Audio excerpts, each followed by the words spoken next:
dia, meu nome é Rafaela Vieira de Castro, faço parte do grupo Nefrovet e estou sob a orientação da professora Fabiane Greco e vou apresentar uma análise dos parâmetros urinários em cães com dictiofimatose. Bom, a dictiofimatose é uma doença causada pelo Dictyofilm renale, que é um nematóide de distribuição mundial conhecido como verme gigante do rim.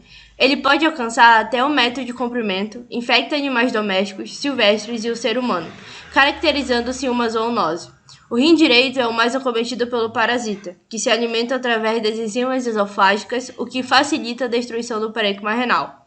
Os tipos de lesões são dependentes do número de parasitas, tempo de infecção e dos rins envolvidos.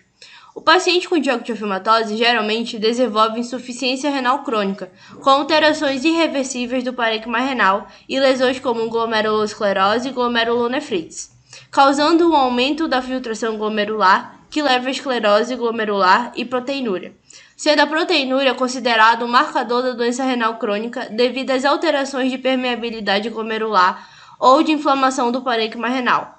O diagnóstico é realizado através de achados de ovos do parasita na urina, além de radiografia e ultrassonografia da região abdominal. E também o diagnóstico pós-mortem é o método mais frequente de detecção de infecção em animais domésticos. No entanto, os exames laboratoriais de urina, que auxiliam o estabelecimento precoce de diagnóstico presuntivo, são importantes para o paciente e para um tratamento mais eficaz. O objetivo desse trabalho foi realizar um levantamento dos parâmetros constantes e urinários de 15 cães nefrectomizados após o diagnóstico de D. renale. O estudo foi realizado em 15 cães do Hospital de Clínicas Veterinárias da Faculdade Federal de Pelotas, através da análise dos dados de anamnese e de exames laboratoriais de urina e através da análise anatomopatológica realizada nos rins nefrectomizados. Os 15 rins recebidos para análise no setor de patologia da UFPEL eram rins direito. Quanto à raça, 12 animais eram SRD, totalizando 80%. Havia um poodle, um labrador e um rottweiler. A idade variou entre 1 a 11 anos. Em relação ao sexo, 9 cães eram machos e 6 fêmeas. 7 animais eram semidomiciliados, 4 não tinham acesso à rua e 4 eram cães errantes. 8 cães apresentavam sinais clínicos como hematúria, disúria, anorexia, fraqueza, perda de peso, ascite ou cólicas abdominais, e 7 eram assintomáticos. Na urinálise foi encontrada a presença de proteínas e sangue oculto em 7 cães, cilindros granulosos em 3 casos, cristais de fosfato amorfos em 5 cães. Apesar de 7 animais apresentarem traços de proteína na urinálise, somente 4 apresentaram glomerulosclerose, e em 3 casos foi observado um grau significativo de glomérulos viáveis. Contudo, todos os animais do estudo apresentaram algum grau de viabilidade glomerular.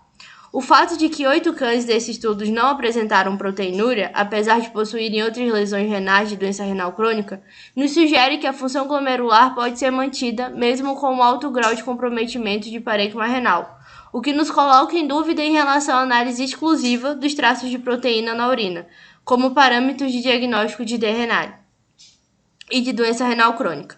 Ainda deve-se levar em conta que a função renal do rim contralateral desses animais estava preservada.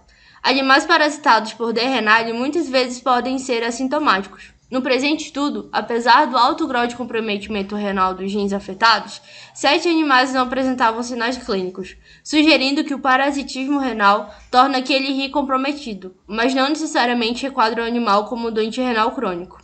Conclui-se que os parâmetros urinários avaliados isoladamente não são suficientes, inclusive os de proteinúria, para uma conclusão definitiva da função renal de animais parasitados por D. renale, já que muitos são inespecíficos e não refletem um grau de lesão encontrado.